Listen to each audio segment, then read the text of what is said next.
අද හවසම මම ගෙදර යනකොට වත් එක බෙදලා මේසුරින් තියලා තියේවි.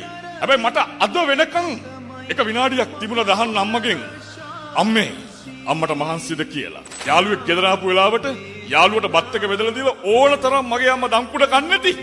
මොකද අද ඕගොල්ලෝ ඇඳන් ඉන්න එක ඇඳුමකවත් පුතේ එක පැල්ලමක්වත් නැතුව ඇති. හැබැයි අම්මා අඳින ඇඳුම් වල පැල්ලම් ගණනාවක් ඇති. මෙතන ඉන්න සමහර දරුවෝ ඇති පුතේ සමහර අම්මලා ඇති තාම සපත්තු දෙකක් දාපු නැති අම්මලා. අද වෙනකන් පුතේ අම්මගේ ඇස් වලින් වැටෙන සතුටු කඳුළු බලනෝමයි කියලා හිතන්නේ ඒව තමයි මේ ජීවිතේ තියෙන්න ඕනේ හීන. පුතේ අද වෙනකන් ඔය වචන සැර වුණා නම් අම්මගේ ඉස්සරහා.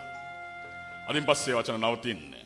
මොකද මේ ජීවිතේ දිනනකන් අම්මා බලාගෙන ඉන්නෝ. ඔය වැස්න කඳුළු වලින් කියන්නේ මම ජීවිතේ දවසක මගේ අම්මව දිනවනෝ කියලා.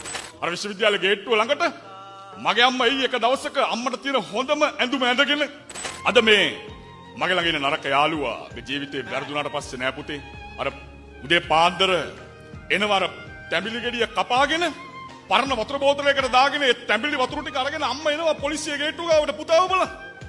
හිතන්න කුඩු ඇතුලේ ඉන්න පුතාව අද හිතනවා නම් අර බයික් එකේ රෝදේ උස්සගෙන යන යාළුවගේ බයික් එකට නගින්න පුතේ මේ වචන නෙවෙයි කියන්නේ.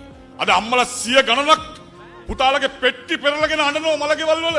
මොකද කිසිම පිරිමි ළමයෙක්ගේ අම්මා කෙනෙක් තාත්තා කෙනෙක් කැමති නැහැ නැහැදිච්ච කමට ගෙදරට කෙල්ලෙක් එක්කන් එනවට අවුරුදු එකමාරක් බැන්න තාත්තගෙන් කෑම එකක් ඉල්ලන්න කලින් මේ දුවට කෑම එකට කෑම දෙකක් ලැබුණේ.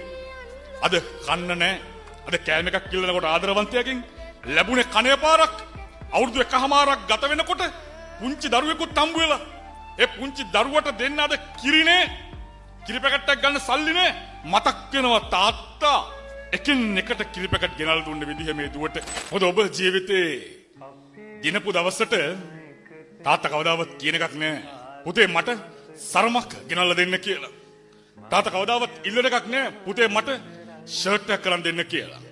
හැබැයි තාත්තා ආසයි එක දවසක මගේ දුව මේ ජීවිතේ ඉස්සරහටම ගිහිල්ලා ඉන්නව බලන්න. මේ අඬපු කඳුළු වස්සෙන් මේක දරුවෙකුටවත් බන්ධනාගාර බිත්ති 4ක් ඇතුලේ අඬන්න වෙයි කියලායි. කවදාවත් නැහැ. මේ බිත්ති 4 ඇතුලේ අඬන මිනිස්සු කවුරුත් යාළුවන්ගේ නම් බිත්තිවල ලිව්වේ නැහැ. කවුරුත් එකට බජව් දාපු, කවුරුත් එකට නරක වැඩ කරපු, සමාජයේ අසම්මතයි නීති විරෝධී කියලා කරපු වැඩ කරපු කාගේවත් නම් බන්ධනාගාර කූඩුව ඇතුලේ කවුරුත් ලිව්වේ නැහැ. ලිව්වේ අම්මා දන්නවා මං කවුද කියලා.